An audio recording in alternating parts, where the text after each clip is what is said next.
টানা বৃষ্টিতে বনগাঁ মহকুমা বিভিন্ন জায়গা জলমগ্ন হয়ে পড়েছে।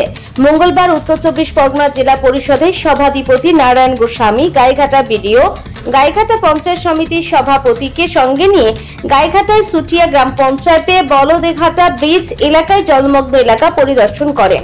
পরবর্তীতে তিনি রামনগর গ্রাম পঞ্চায়েতের পুরন্দরপুর ইএফপি স্কুলের ত্রাণ শিবিরে যান, যেখানে গিয়ে ত্রাণ শিবিরে সাধারণ মানুষের সঙ্গে কথা বলেন। তাদের সরকারিভাবে খাবার দেওয়া হচ্ছে কিনা জানতে চান। ত্রাণ শিবিরে থাকা সাধারণ মানুষ জানান তাদেরকে সরকারিভাবে খাবার দেওয়া হচ্ছে না। কবে থেকে আছেন এখানে? দিদি কবে থেকে আছেন? আজ 3 দিন। এখানে খাওয়া দাওয়া দেয়? না না দেয় না, দেয় না, একটু দেয় না। এই কি হলো আজকে থেকে আপনারা সমস্ত খাওয়া দাওয়া এখানে পেয়ে যাবেন। ড্রাই ফুড, ফুড গ্রেন, মানে দুপুরের খাওয়া, রাত্রিরের খাওয়া সব এখানে, আলো ফালো সব কিছু হবে। আমি ভিডিওর সাথে বলছি, আমাকে খাওয়া পাচ্ছে না কেন? শুনুন, আমি আপনাকে বলছি সমস্ত খাবার, খিচুড়ি, অ্যারেঞ্জমেন্ট, গ্যাস, ওভেন, আলো ফালো, বেবি ফুড বাচ্চাদের সবকিছু দরকার হলে ডিএম এর সাথে কথা বলুন। মুখ্যমন্ত্রী মমতা ব্যানার্জি সব অ্যারেঞ্জমেন্ট করে দিয়েছে, সব খাওয়া দাওয়া এখানে। লাইট দেবেন, পুলিশকে বলবেন এখানে 2টো সেন্টি রাখতে। মেয়েরা এক ঘরে থাকবে, ছেলেরা আর এক ঘরে থাকবে যদি বেশি লোক হয়। আর যদি দেখেন যে সব ফ্যামিলি, যে কটা ঘর আছে একটা করে ফ্যামিলিতে মিটছে, তাহলে প্রত্যেকে একটা করে রুম পাবে। ওসি সাহেব কোথায়?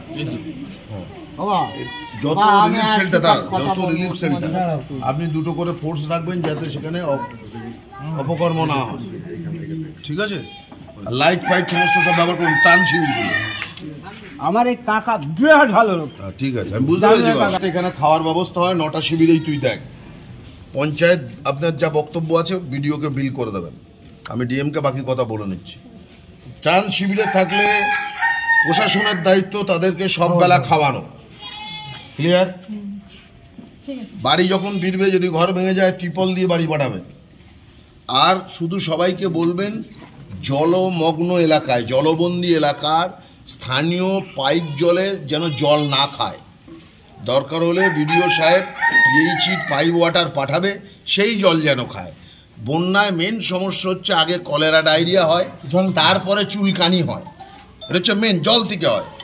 জল যে কোনো জল।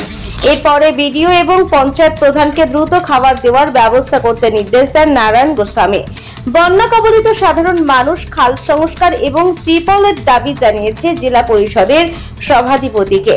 ত্রাণ শিবিরে খাবারের বন্দোবস্ত করতে নির্দেশ দেওয়ায় খুশি ত্রাণ শিবিরের সাধারণ মানুষ। সভাপতি নারায়ণ গোস্বামী এসেছিল, উনি জিজ্ঞাসা করলেন যেখানকার পরিষেবা কেমন আছে। এখানকার পরিষেবা সেরকমভাবে কিছুই নেই। উনি বললো যে এখানে খাওয়া দাওয়া, জল এবং ইলেকট্রিকের ব্যবস্থা সব কিছুই করে দেবে। এখানকার প্রধান, মেম্বার সবাই এখানে উপস্থিত ছিলেন, তারাই সব সেগুলো শুনে এই ব্যবস্থাগুলো করবে। আপনারা কতদিন এখানে আছেন? এখানে আমরা 3 দিন আছি। 3 দিনে কোনো ব্যবস্থা পেয়েছেন? 3 দিনে কোনো ব্যবস্থা পাইনি। খাওয়া দাওয়া দেয়নি? কোনো খাওয়া দাওয়া পাইনি। আপনারা এখানে কত পরিবার আছে? এখানে আছে প্রায় 50টা পরিবার আছে। এবং স্কুল এটা হচ্ছে পুরন্দরপুর স্কুল। পুরন্দরপুর স্কুল। আপনারা কোন গ্রামের বাসিন্দা? আমরা পুরন্দরপুরি। আমাদের নিচের থেকেও অনেকে এসছে, বিলপাড়ার থেকে। সব বাড়ি জলমগ্ন? হ্যাঁ, পুরো জল একদম। ওখানে ঘর বাড়ি সব ডুবে গেছে। ওখানে যে খাবার দেওয়ার বন্দোবস্ত করলো, বললো খাবার পৌঁছে দিতে, খুশি? হ্যাঁ, আমরা এতে আমরা সবাই খুশি। এতে তো সবাই খুশি। আপনার নাম? আমার নাম লালু প্রামাণিক।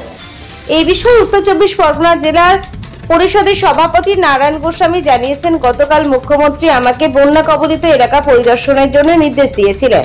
গাইঘাটায় আমরা বিভিন্ন এলাকা পরিদর্শন করলাম। এলাকার মানুষ খাল সংস্কারের দাবি জানিয়েছে, ত্রিপলের দাবি জানিয়েছে।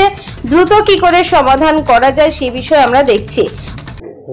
দেখুন, গতকালকে বিকেলবেলা পশ্চিমবাংলার মাননীয় মুখ্যমন্ত্রী মমতা বন্দ্যোপাধ্যায় আমাকে নির্দেশ দিয়েছে যে বিইং এ সভাধিপতি জেলা পরিষদ, তুমি জেলা পরিষদের এন্টার টিম নিয়ে তুমি ওখানে জলমগ্ন এলাকায় পরিদর্শন করো, কি প্রবলেম সেটা ফাইন্ড আউট করো, ডিএম এর সাথে কথা বলো, প্রয়োজনে আমার সাথে তুমি ফিরে এসে কথা বলো।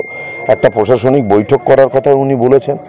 এখানে যারা জলমগ্ন এলাকায় জলবন্দী মানুষ, তাদের কি প্রয়োজন এবং কেন জলবন্দী সেটা আমি দেখলাম যে গাজনা খাল দীর্ঘদিন সংস্কার হয়নি, যমুনাটা ভেরি রিসেন্ট সংস্কার হবে। ইছামতি আপনারা জানেন যে যেহেতু পূর্ণিমা হাইটাইট গন গেছে, ইছামতি যমুনার জল নিতে পারছে না, যমুনার জল নিতে না পারার কারণে গাজনার জল ঢুকছে না। তো একটার সঙ্গে একটা রিলেটেড, মানে যে কোনো জলেরই শেষ পরিণতি হচ্ছে সাগর। ড্রেনের জল বলুন আর যার জল বলুন, এই গাজনার জল কিন্তু শেষ পর্যন্ত বঙ্গোপসাগরে যাবে, bay of Bengal, through Yamuna, through Ichamati, through Kalandi, through Matla, এটা বে অফ বেঙ্গলে এইটা যেতে হবে। তো এই স্ট্রিমগুলোকে যাতে ঠিক রাখা যায় সেই ব্যাপারে মাননীয় জেলা শাসক এবং মাননীয় মুখ্যমন্ত্রীর সাথে আমার কথা হবে, আজকেই কথা হবে। ডিএম সাহেব 2-3 বার অলরেডি কথা বলেছেন। গাইঘাটা বিডিও অফিসে প্রশাসনিক মিটিং করব। এই বলদেঘাটা ব্রিজ এলাকায় যারা ডুবে আছেন আর তাদেরকে আমি আবেদন জানিয়ে গেলাম যে আপনারা পার্শ্ববর্তী স্কুল শেল্টারে, এখানে প্রধান ম্যাডাম আছে, আমাদের জেলা পরিষদ আছে, বিডিও আছে, যে স্কুল শেল্টারে আপনারা আসুন। আপনাদের থাকা খাওয়ার ব্যবস্থা সব রাজ্য সরকার, স্থানীয় প্রশাসন সবটা থেকেই করবেন দিন রাত, এবং সেখানে পর্যাপ্ত আলোর ব্যবস্থা থাকবে।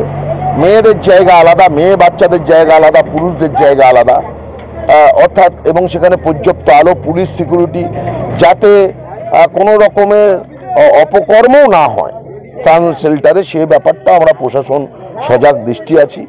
এবং ওনারা যদি শেল্টারে আসেন, ওনাদের সমস্ত থাকা খাওয়ার ব্যবস্থা ইনক্লুডিং বেবি ফুড, রান্না করা খাবার, ড্রাই ফুড, সব কিছু আমরা রাজ্য সরকারের পক্ষ থেকে দেব। কিন্তু ওনারা কেউ কেউ গেছেন, অনেকেই যেতে চান না, যে বাড়িতে জিনিসপত্র আছে ছেড়ে আমরা যাব কিসে, তারপলিনের দাবি আছে, সেটা দেখছি। আর এই পয়েন্টে আমরা দুবেলা জল যাতে আসে, পিএইচই ডিপার্টমেন্ট, সেটা বিডিওকে আমি ডাইরেকশন দিয়েছি, আশা করছি তিনি করবেন। মূলত হচ্ছে গাজনা খাল সংস্কার, যমুনা খাল সংস্কার, সেটাতে আমরা দীর্ঘ 6 বছর পরে এই সমস্যার সম্মুখীন আমরা হলাম ডিউ টু হেভি রেনফল। অত্যন্ত বৃষ্টির জন্য এটা হয়েছে। স্থানীয় পঞ্চায়েত সমিতি, বিডিও তারা খুব অ্যালার্ট, ভালো কাজ করছেন, আমার ভালো লাগলো। আরও 2-1টা পয়েন্টে যাব, তারপর প্রশাসনিক মিটিংয়ে কথা। দাদা, একটা জিনিস যেটা সাধারণ মানুষ অনেকেই বলছেন যে এই খাল সংস্কার দীর্ঘদিনে তাদের দাবি রয়েছে, আপনি বললেন যে দ্রুততার সঙ্গে এটা দেখা হবে। নিশ্চয়ই দেখা হবে। আপনি জানেন যে অনেক বড় ধরনের কাজ করতে গেলে সেক্ষেত্রে বিধায়ক, সাংসদ, তাদেরও অনেক সাহায্য লাগে। তো আজকের এই তারিখে দাঁড়িয়ে আমি কোনো বিতর্ক বিষয় আনতে চাই না।